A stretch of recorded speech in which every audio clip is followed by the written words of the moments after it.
right, good afternoon, everybody. Come on, get in the seats. This is a fun presentation. Look, it's been a fabulous day so far, and it continues with our great speakers. Today, we're going to be joined by Alison Keane, the President and CEO of the FPA, the Flexible Packaging Association. I actually had a chance to meet Alison today, and just such an incredible person. In addition to being the president and CEO of FPA, Alison is actually an environmental attorney with 25 years of experience in private and government sectors. Unbelievable. Prior to joining FPA in 2016, she was with American Coating Association for 16 years, serving as their counsel, the vice president for government affairs. She's the Executive Director, General Counsel, and Corporate Secretary of the ACA Product Stewards Organization, Print Care.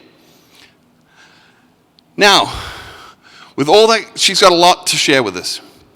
And we're excited to hear and share her thoughts and expertise on how policy actually drives and influences the technology that faces our industry. So, ladies and gentlemen, please welcome to the stage, Alison Keane.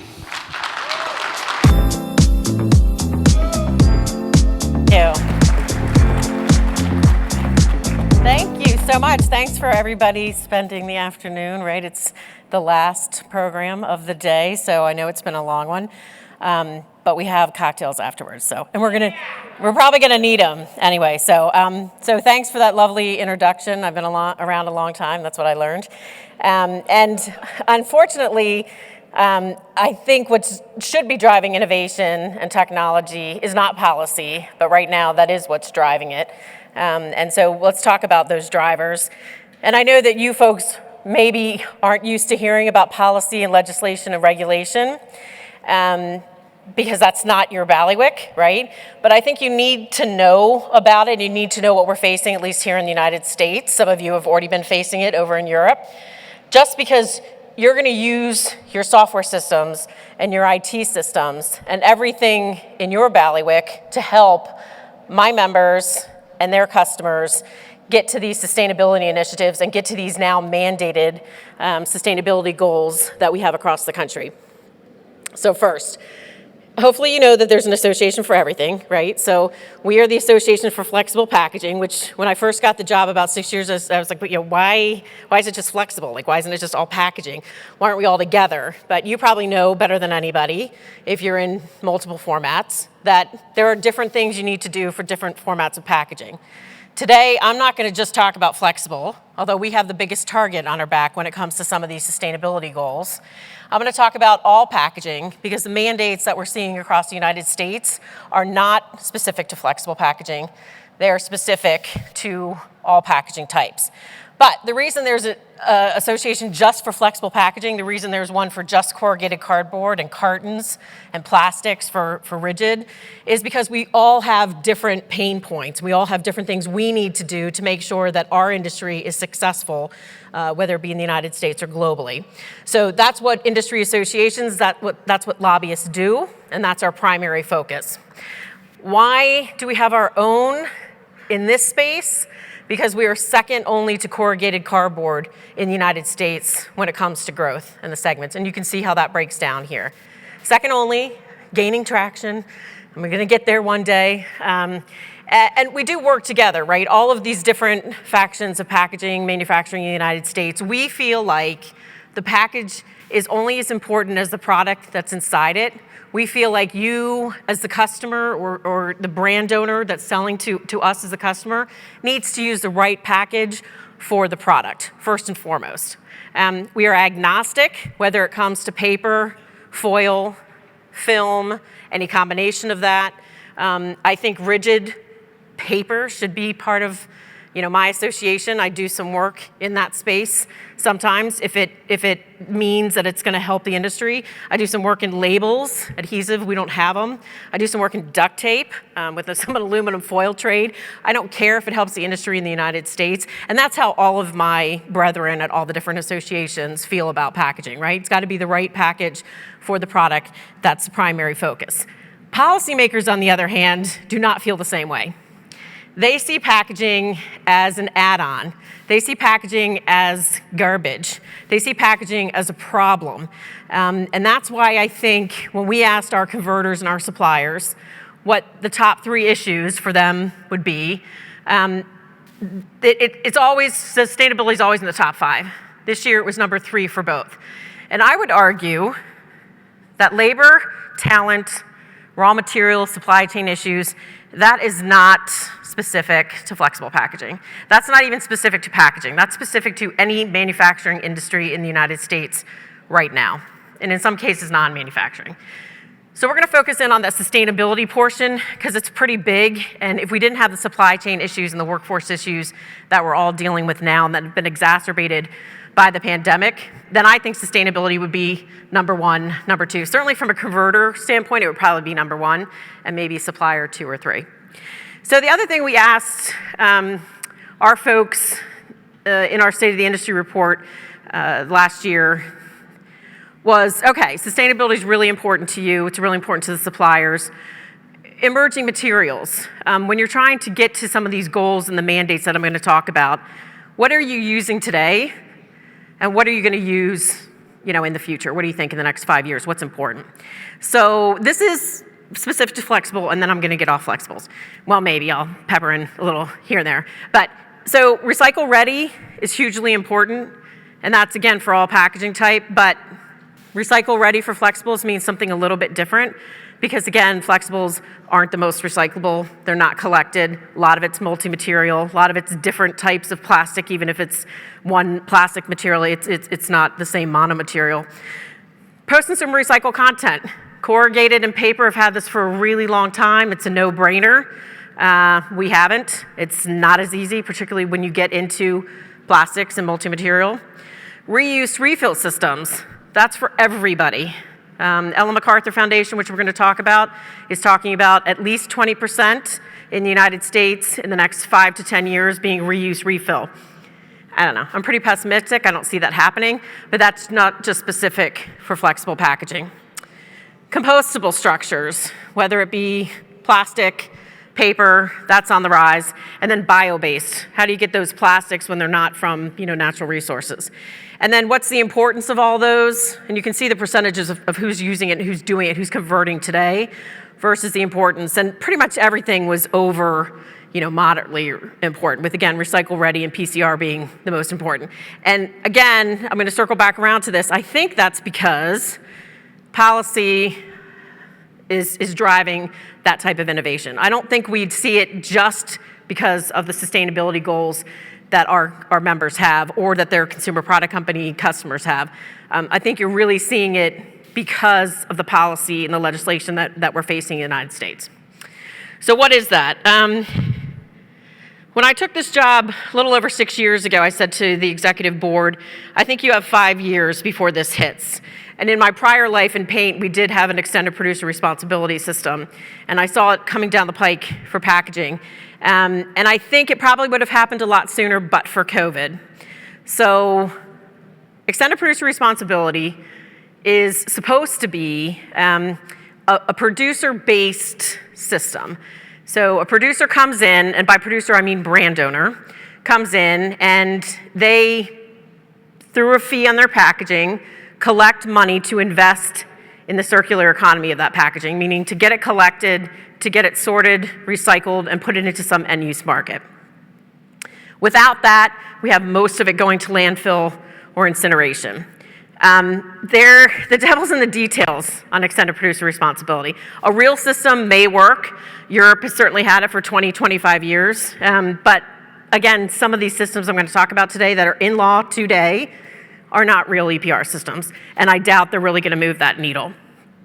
So COVID, we would have seen these probably passed in 2020, easily 2021, and instead it got pushed to 21 and 22. And the good news is, because consumers, all of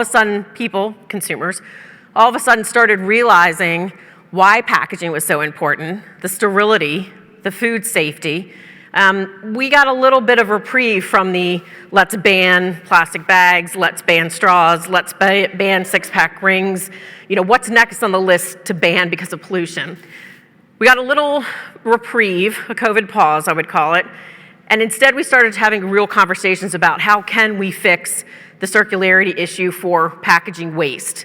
We understand the value of packaging now.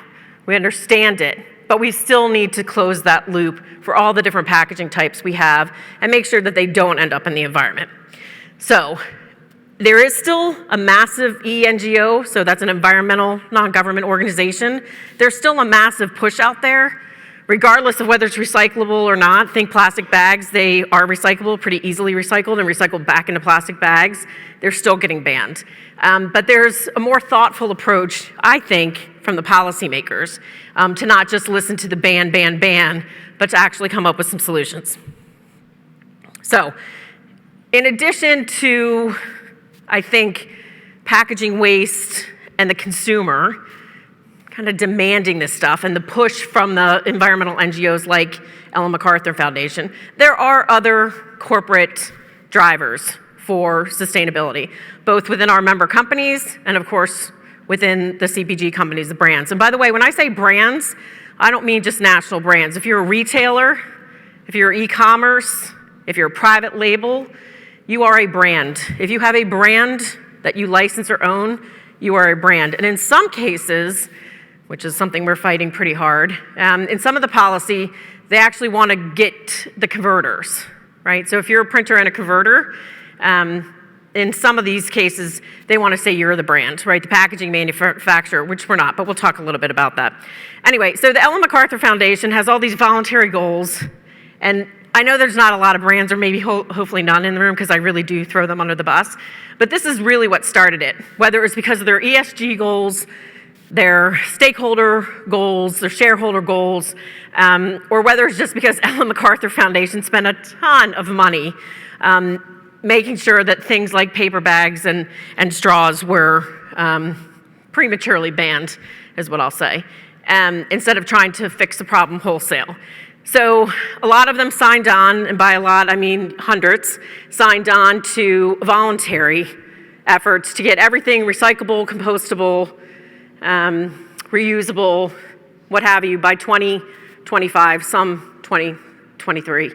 Some 2030. But it's 2023, and 2025 is 2 years from now. And I can tell you, at least from the flexible standpoint, not all packaging is going to be recyclable, reusable, compostable in 2 years. It's just not going to happen.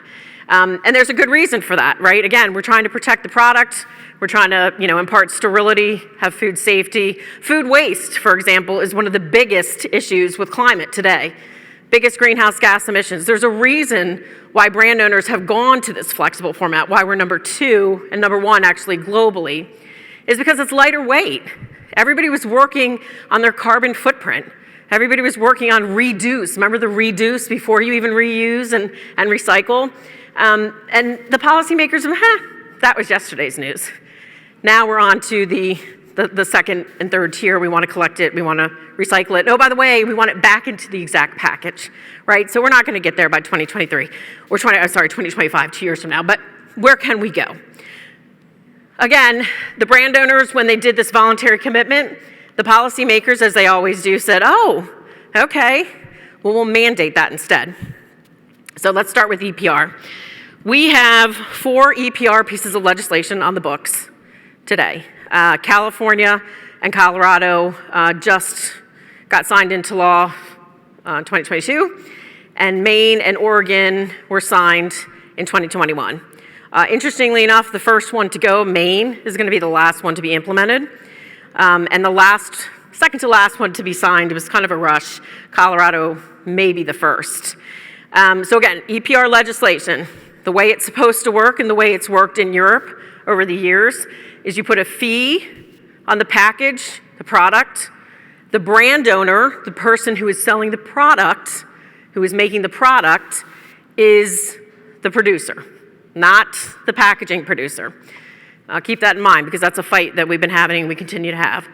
That fee goes to a producer responsibility organization run by the brands, right? Let's not give all that money to the state, because that goes into the state coffer and that gets lost. And that may or may not ever be used for packaging circularity.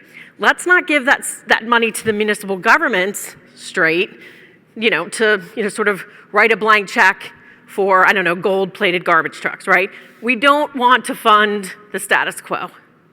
If the status quo is working, we wouldn't have EPR. So let's talk about these different laws, because all four are different, and I would argue, starting with Maine, the first one to pass, it's not EPR. It's a tax. It is a straight tax. It'll be run by a government contractor that the state of Maine will choose. That government contractor, through the state of Maine, will tell the producers, the brand owners, again, retail included, private label included, they'll tell them how much to pay into the system, and then they're going to divvy that up to the current municipal recycling systems in the state. Current, cardboard, rigid, metal. Anything else outside of that? Anything not a 1, 2, 3, and we'll talk about the resin code for plastic, won't be part of it. Status quo. Very little ability to get investment in recycling and sortation and processing infrastructure for every other packaging format on the market. They just simply want to be able to pay for what they're doing today. And the recycling market has, really been depressed over the last 3 to 5 years since China stopped taking all of our goods. So, bad example of EPR, even though it's under the guise of EPR. This was the first pass, like I said, in 2021. It will be the last implemented. Probably won't even see any money flowing to 2027. That's a pretty bad piece of legislation if it takes you that long to implement it. Here's the other kicker with Maine. There are no exceptions in Maine. It is consumer packaging, so it's not industrial, so you can thank your lucky stars on that. But there's no exceptions. Medical is in right now. Pharmaceutical, nutraceutical, hazardous, right? So you think Scott's Miracle-Gro, it's in. That has to go through rulemaking, and the difference is, in some cases, the rulemaking will look specifically at that.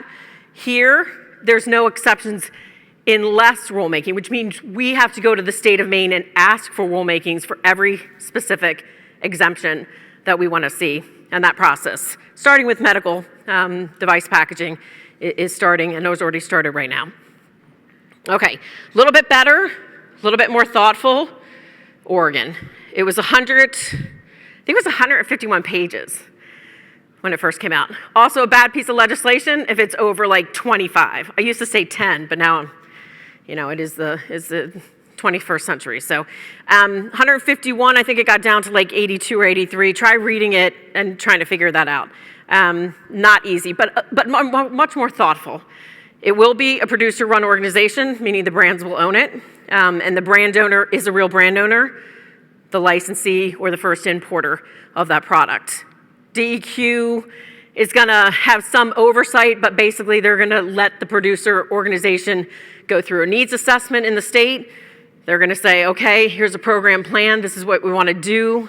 There are some very small recycling rates, 25% by 2028, 50 by 2040, and 75 by 2050. That 75, 40, and 25, that is all packaging in the state. And it's not recyclable, it is recycled. But in the program plan, we're going to be able to say, okay, cardboard, okay, rigid, okay, flexibles. What are we going to do, and where's that investment in the systems that don't exist today in Oregon? We're going to make those investments so that we get to those numbers. 2025 is when the PRO has to be started, but we have no idea what the other dates are. So Oregon, I don't think, will be first out of the box. Then comes Colorado. Colorado is actually not that thoughtful, but probably the best one that we've seen as far as a pure EPR system today. It's not that thoughtful because it was literally put in probably about 6 weeks before session ended and rammed through and onto the governor's office. We almost got it vetoed, again, because the process was so fast and not very well thought out. But it was an election year, and we lost to some, horse trading, which is usual in politics. Pretty good, though. It will be a producer-run system. The producer, again, is going to be the brand owner, not the packaging manufacturer. The fee structure will be proposed in the plan, right? So the PROs will come up with what they believe the associated costs are through a needs assessment. and then they'll, basically tax themselves. They'll collect the money, and they'll distribute the funds. The kicker is in Colorado, there really isn't a lot of infrastructure. So we think it's going to be probably one of the most expensive because you're starting with, Denver and Boulder having really good recycling programs and the rest of the state being very rural and having nothing. So it may be the most costly, but at least the producer-run organization and the funding that goes through that producer responsibility organization will be the ones that are investing. There is no hard, fast recycling goals. That has to be put into the program plan. So again, that'll be a little bit more thoughtful. There are the exemptions that we want to see. It does have a weird advisory board that's probably going to stick their nose in there, but I think we can deal with that. So it will be the first to have a PRO. It will be the first that we'll see in the United States who steps up in that role. And there's a few nonprofits out there that might be, the viable solution, and there may be one that the brands put together. But that'll be the first one because it's coming up in 6 months. When it gets implemented, supposedly July 1st, 2025. So I think this is going to be the first one. It'll definitely be the first one that we see who the PRO is. And I don't know about you, but in thinking about this, we really do think one national PRO with different state sections is going to be the way to go, and not like a whole bunch of different PROs. But it'll be the first we see and probably the first implemented at this point. All right, then we get to California, which is a whole another ball game. So in California, we were facing a straight tax, straight tax on all plastic packaging or any portion thereof. So if you had a fitment or you had like a mailer that was paper with the bubble wrap inside, anything if it had any plastic, it would be taxed to the tune of $700 or $800, I forget, $1 million a year, forever and ever, amen, for beach cleanup. And I guess we all need beach cleanup, but I'm not sure it's going to cost $8 million a year every year. That would be paid to the state, and I pretty much guarantee you there would be very little to no beach cleanup, but there would be a lot more in the state coffers to go for anything they wanted to use it for. That was going to be a ballot initiative, meaning it would be on the ballot last November for the election. It's really hard as voters. I don't know if you've noticed, and you go and you vote for the candidate you want, and then you get this like 4-page document that's got all these ballots, got a little summary, and you're supposed to vote yes or no, and you're supposed to know what you're talking about. But the little summary says something like, don't we want to get rid of all plastic pollution in the ocean in California? Vote yes on this initiative. Well, of course I want to get rid of all the ocean plastic. Yeah, that sounds great. But it didn't give you the details. But it was moving. And we thought, this is going to pass, right? So we had to work really hard, not that we hadn't already for the last 2 years, trying to get an EPR system that would take the place of that. Agnostic to the type of packaging, not just plastic, paper, rigid, cans, blah, blah, blah. Run by a PRO, and that would really change the status quo of recycling. Now, California has a really robust recycling system. It's still municipally run, and we'll talk a little bit about that. But they're collecting a lot of stuff that other states aren't. So it's not going to be as quote-unquote expensive from a building system. It probably is going to be the most expensive because there's 40 million people that live there, and we have to service all of them. But it's still better, than $6 to $8 million a year going into the government coffers. So the way the ballot initiative works is you have to pull it about 6 months before it gets on the ballot, right? Because otherwise you've printed everything up. If you ever see candidates that are dead, we see that every once in a while. It's not fraud. They probably died before after the ballot was printed and they couldn't fix it, right? So we proposed this legislation. We worked on getting it passed. I think it was, really introduced and amended probably 20 to 25 times. And we had about a week and a half, 10 days, before the ballot initiative would have to be pulled from the Attorney General's office. So the sponsor's working with us, Senate President's working with us, Speaker of the Assembly's working with us. We're all in agreement. The NGOs, the E-NGOs that would have gotten some of that funding from the tax, the ballot tax, they're all working with us. Came down to the wire, and at the last day in June, we literally had the ballot initiative people in the AG's office, FaceTiming the rest of us in the governor's office. And mind you, governors don't sign bills in the middle of session. They sign bills after the session. So it should have been in September. It's end of June. We're FaceTiming. As he's signing it, they're pulling the ballot initiative. That's how far down the wire it came, and how much distrust between the two parties that anybody was going to get what they wanted, and that anything would really work. Now, having said that, the lesser of two evils, it does have a PRO. It will be producers. The fee structure gets to be implemented by the PRO through a needs assessment, things that we wanted. It has the warranted exceptions. It has an advisory board that's not kind of weird like Colorado's is. It's normal. And it saved us from a never-ending, $8 million a year program that probably wouldn't have helped anybody. It does have some pretty quirky provisions. First and foremost, the ENGOs, the environmentalists, said, we're not giving up $800 million a year. We want at least $600 million for 5. Actually, I think they said 10, and we said no, 5. They're going to get it for 10, but it's going to be $500 million. And some of it after 5 years can be voluntary. How they're going to get anybody to write a check voluntarily for that amount, I don't know. But again, concession. There's also a really difficult reduction provision, and it only has to do with plastic. So by 2030, you have to reduce all of your packaging, if you're a brand owner, plastic, by 25%. Nobody's quite sure how you measure that. So whatever you do, if you're using plastic now, go use a whole bunch more of it before the regulations go into place, and then you can discount it afterwards. That's the only thing I can figure out. It also has pretty significant mandates for post-consumer recycled content. This is the first EPR program that's implemented also post-consumer recycled content. We usually see that separately. And they're going to want to see pretty significant recycling, right? Again, not recyclable, actually getting recycled. And so they threw out some numbers that are pretty scary to us, especially 30% by 2028. Again, this is packaging specific, right? So if you're cardboard, you're going to make that pretty fast. If you're flexible, if you're cartons, you're not going to make that by 2028. So we are actually working through the regulatory process right now to try to see if we can't get sort of a mass balance, right? Like all packaging recyclable by 30%.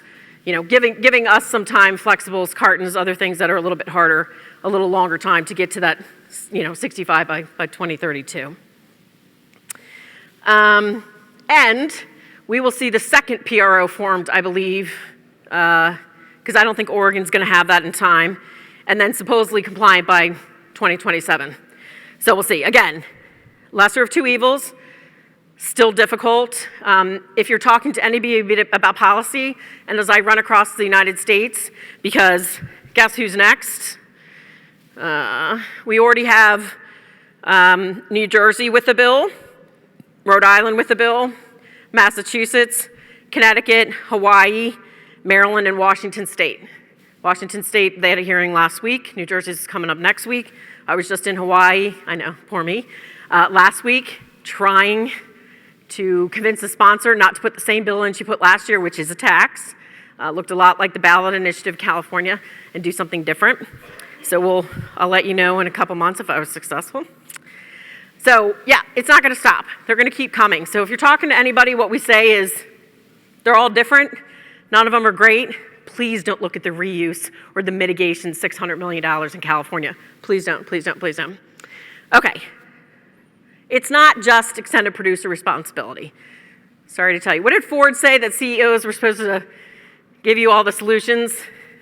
I'm going to give you all the problems. You guys are going to come up with the solutions. It's not just extended producer responsibility. How about PFAS? Anybody heard of that? Wax paper, that's out. Most of us aren't making it anymore, not using it. But it's also used as a processing aid to blow film. It's used as a processing aid for paper and for plastic to run across the machine for your form fill seal lines, if you're a brand. It's used in inks for you printers out there. It is the next target. Right now, the only state that we have that prohibits the use as of 2024 is Rhode Island. We're going to go in and try to fix that this year. We think it was a mistake. Well, it's not a mistake when the environmentalists figure it out and they say, ban on PFAS, comma, including processing aids. That means somebody figured out that we were using it as processing aids. And even though there's 3,000 plus different types of PFAS, and not all of them are issues, they all get lumped into all PFAS are bad. We got to get rid of it. It's in our water. So Rhode Island, we didn't get it stripped out. It's still in there. We're going to go back and try it. But it only means it's a matter of time, right? We can only put off this for 2, 3, maybe 5 years like EPR. So plan for it. Help your customers plan for it. I won't go into Canada, but if you don't know, Canada actually put plastics on their toxicity list. So it doesn't matter what type of plastic or what chemical is in your packaging. If it's plastic, it's on their toxicity list, and they can ban it. So far, they've just done like single-use plastics, but again, think about it. When you're discussing with your customers, think about how you figure out whether it's being sold in Canada versus the United States.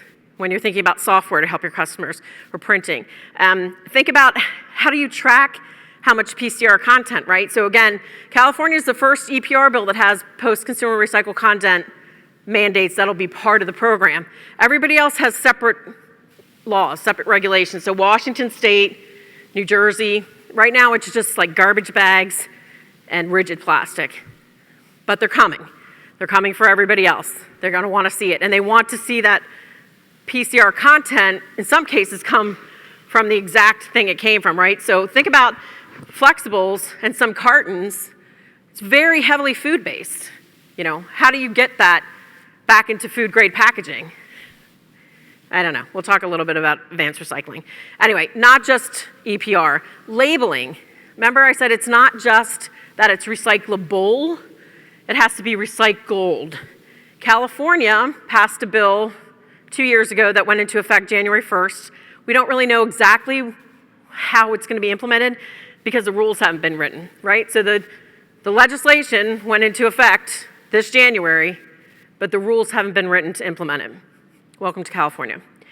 It says you cannot use the recycling arrows and the resin code for plastics, 1 through 7 or other. 30 other states mandate the resin code and the chasing arrow symbols. How do we deal with that?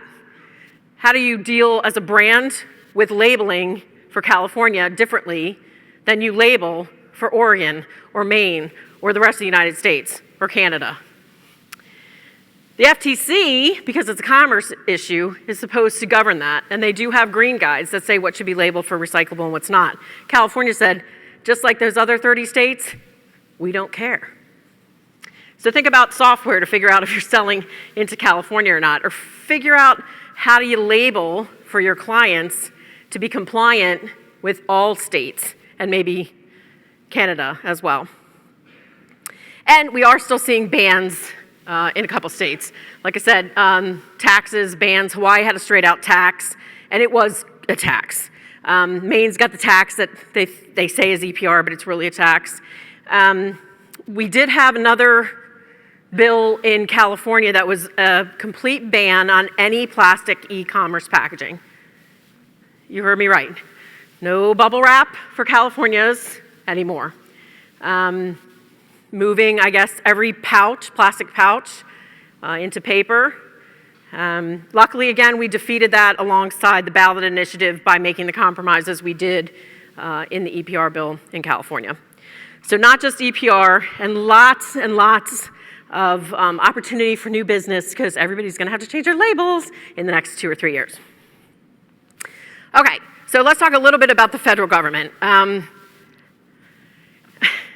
So we're in the 118th Congress, brand new Congress. Here's some legislation that was in 117th.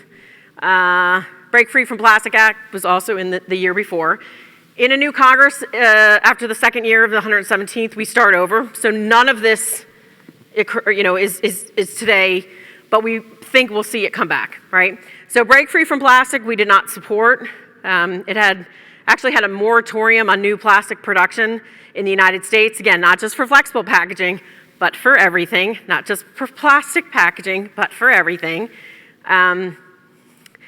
Just ridiculous. It did have an EPR provision for a national EPR. I don't think everybody needs a national EPR, right? We hardly even want it in the states that we have it. And it's really going to be the states on the coast and maybe Minnesota. So we don't need a 50 state. It also had a national bottle bill, which I think we feel the same way about for your rigid plastic containers. And I think most states feel the same way too. We don't need a national bottle bill. If it's a national bottle bill, the money goes back to the federal government too.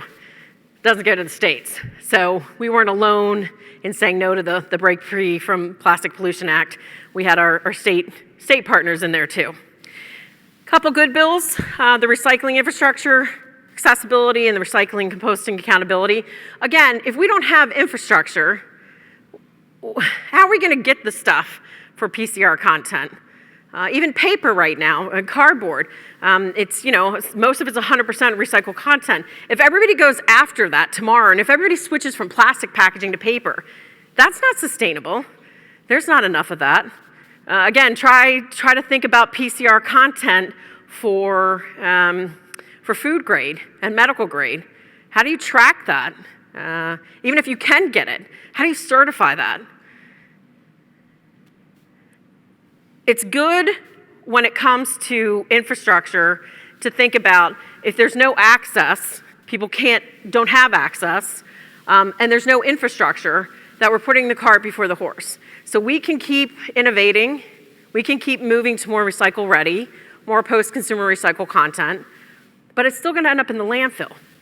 So that's really where we see EPR, if it's written well and done right, or investment through these type of legislation at the federal government level, could actually really help us. And then think about the labeling. So again, we can't label for recyclability in one state to another state to another state. The FTC was supposed to update their green guides last year. They didn't do it. It wasn't a priority. They didn't have the budget. Somebody has to do something. If it's not a standalone piece of legislation, the Biden administration has got to tell the FTC to update those green guides. It's kind of like GMO labeling. If you remember, it started at the local level and the state level, and finally there was a piece of legislation at the federal level because it's a commerce issue, period. What about EPR? So we don't want a national EPR solution. What about guidelines? Think about the used oil program that EPA has.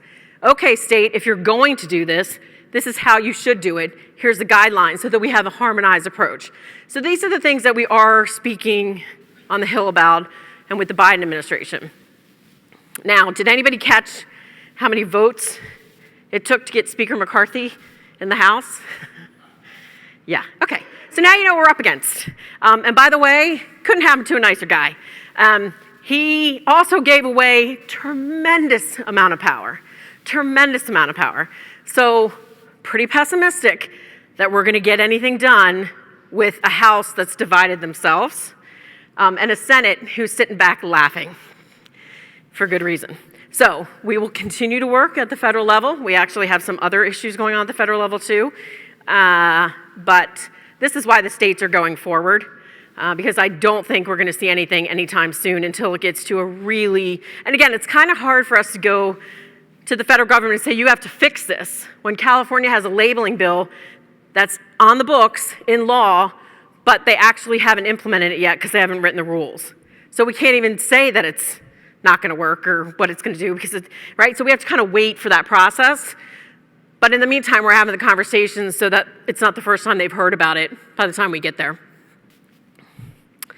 Okay, so that's really, what I have on legislation, as if that's not enough. And like I said, we've got at least 5 states lined up. If I was gonna guess, I'd say at least 2 would probably get through this year. Maybe 1, probably 2, Washington and another one. But again, the challenge is, even though we have these mandates and everybody's working with technology and new innovation to try to get there, if we don't have the investment in infrastructure, again, what are we doing? right? So we need the policymakers to also stand up and help us invest the funds that the consumer ultimately is going to be paying on their packaging. And by the way, they can do this thing called eco-modulation. So on the fees, you may not even see it on a cardboard package, right? Because it's heavily collected, sorted, and recycled. Maybe it's 0.001 to keep up the status quo. And maybe it's 0.07 or 10 cents on a flexible packaging. Probably not going to see it. It's going to be embedded in the price. But the idea is that flexible packaging is paying more, or let's take cartons because they're the other one that needs help. Cartons are paying more. That means more of that money needs to go to investment in collection, sortation, processing. And oh, by the way, what about end markets? Who gets to use it? We are not going to use, for the most part, mechanically recycled plastic or paper in food, direct food contact. We need advanced recycling. Film is the most easily recyclable plastic right now, happens to be part of Flexible's portfolio. It has to be done through store drop-off. Only about 5% is getting done. Because the mechanical recycling systems, it's too lightweight, right? Even with the optical sorters, they see it, they think it's paper, it contaminates the entire paper stream. They don't see it, it blows away, it gets caught in the gears, they have to shut the whole place down. They hate it. It needs a different system. Redesigning. Are we redesigning our packaging to be readily recyclable, but the shelf life of whatever product is in it is diminished? These are the things that, or changing to plastic, from plastic or metallized film or even aluminum foil barrier to a different barrier. But the brand owner has to give up, something, whether it's 6 months or a year or it's, even 2 weeks. And then what are we going to do with it afterwards once we sort it? Who's using it? We have some pilots going on right now that have flexibles being used in non-structural concrete, asphalt. You know who hates that? My old employer, paint, because that's what they were doing with all their old latex paint, right? So there's only so many markets. And like I said, even if we all switch to paper tomorrow, because it's recyclable, there's not enough paper to do all that. So we have to think about all these things. And we're part of numerous different consortiums looking at advanced recycling technologies, particularly for polymers, metallized plastic, aluminum foil, cartons. Think about those Tetra Paks. They're all lined with that aluminum foil barrier. Even looking at how to get metallized plastic into a system just like the plastic it's laminated to, particularly if you're using the same, sort of type of plastic, even though it's got the ionization. So there's a lot of programs going on, a lot of pilot programs that are going on, and a lot of good work. But we've got to get there, and we've got to get there fast, and that means investment. And that, like I said, we're not a huge fan of EPR, but if it's done right, we think that's where the investment's going to come, and we can all, sort of get there together. But again, think from your aspect for your customers.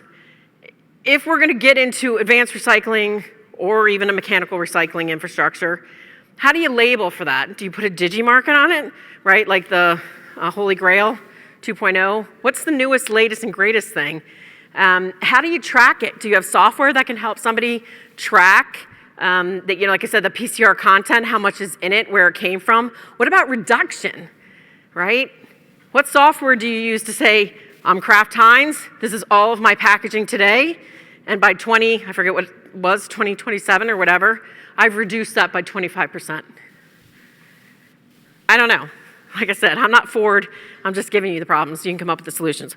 I can tell you one thing, though. If COVID taught us anything, it's that packaging is important, and we have to keep it important in the mind of the consumers, right? So ultimately, it is the consumer.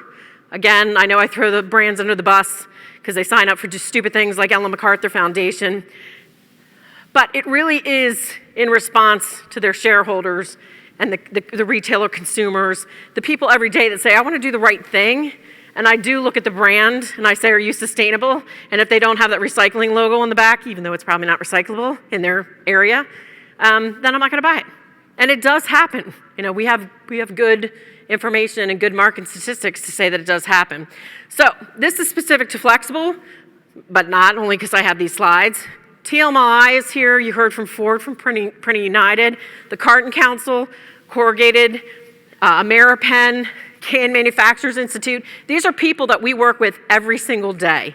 These are people that love packaging, know its value, and are out there trying to promote it to policymakers and consumers.